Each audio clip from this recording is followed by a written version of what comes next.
Hello there, everybody. So I got Larry's shop card up here because I want to announce that we're doing a buddy build, um, which should be a lot of fun. Um, Maybe you've already seen Larry's video. We're gonna, I think, premiere these at the same time. We're actually been texting back and forth about this for a while.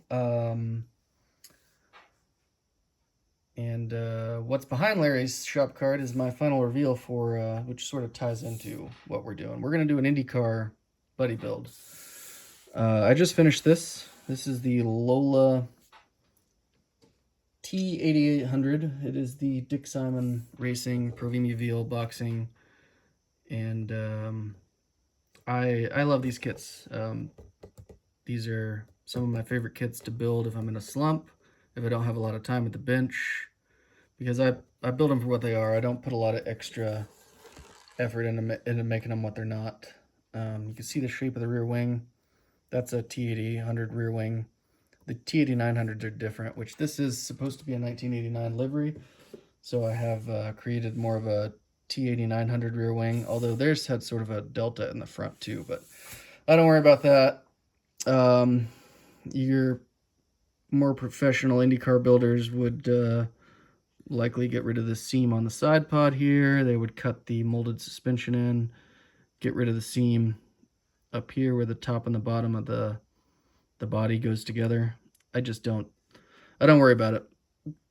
I build these kits for fun and because of the sort of nostalgia it brings me. Having grown up at the Speedway, all of them are different. There was no quality control for AMT Ertl when they made these kits. A lot of the engine covers are warped. A lot of the fit is vague. But with a very small amount of effort, you can sort of make them pretty presentable. Everything was pretty good on this one. This is the first one I've had that the front didn't really line up the best with the bottom here. So there's actually, this is probably the worst gap I've ever had on one of these. I can stick a fingernail in there almost. Normally that's pretty good, and what you have problems with is the engine cover. Whereas, so I had that, and then the engine cover was fairly flat on this one.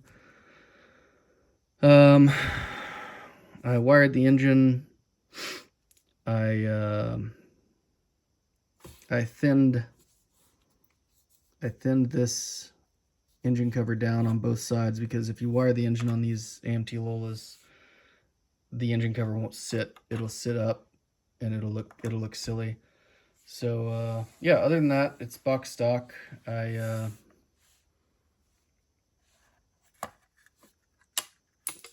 yeah, I was gonna show that. I just remembered. So that was the other issue with this one, which was also a first. Well, not a first, but this is the worst one. Sometimes these plenums for the Cosworth don't sit where they need to. They're off center. The pegs just aren't molded that great. And you know, where the pop-off valve comes through the engine cover, it'll throw your, see, this doesn't want to sit. So yeah, I've been working on this one. I've got this shaved down pretty much. I'm going to do some more sanding and trimming.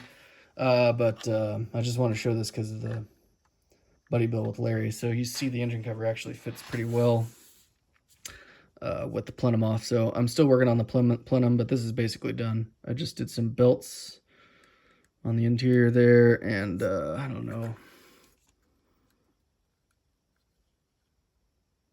some gauges. But yeah, these are super simple, super fun kits.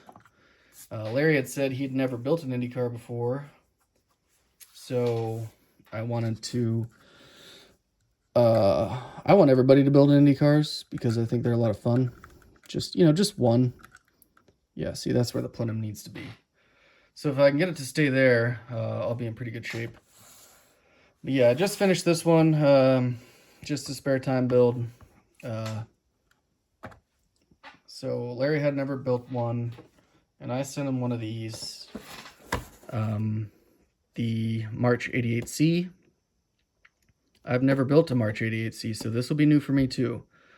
Actually, I believe the one I sent him was the Krakow livery. So his build for the buddy build will be very similar to this, but there are some differences in the livery. Not sure if Otter Pops is on there, and I'm pretty sure it's Valvoline instead of Mobile One for the oil sponsor. But it'll be blue and yellow Krakow. If he goes that route, he has options for that. A couple. Not many people race the 88C.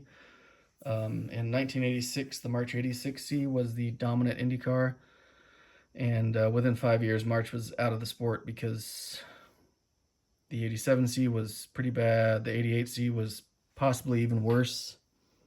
It was so bad that this car didn't even race. This is the Shearson Racing March 88C of Raoul Boisel. They came into the month of May, run on the March, and they were so bad on pole day that before the next day of qualifying, they bought a brand new Lola from AJ Foyt Racing. AJ Foyt sold them one of his brand new Lolas, and they parked this, and this didn't race the 500. So this just was in practice and was so bad that they decided they weren't even going to try to qualify it. So I'm going to build this car, even though it didn't race. It'll be in this trim, the Speedway trim, just like it arrived at the beginning of the month of May, and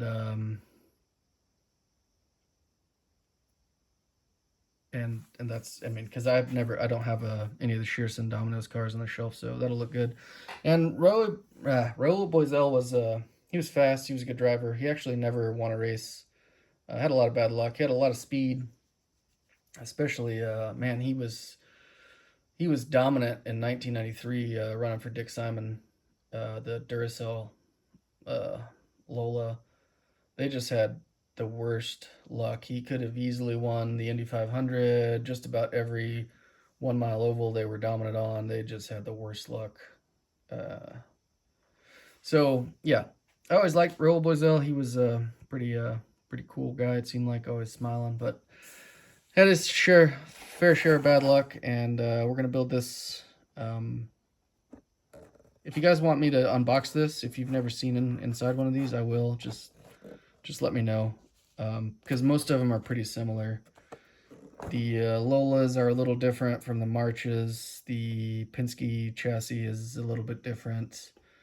They're all a little bit different, but you get the general idea. So just let me know about that.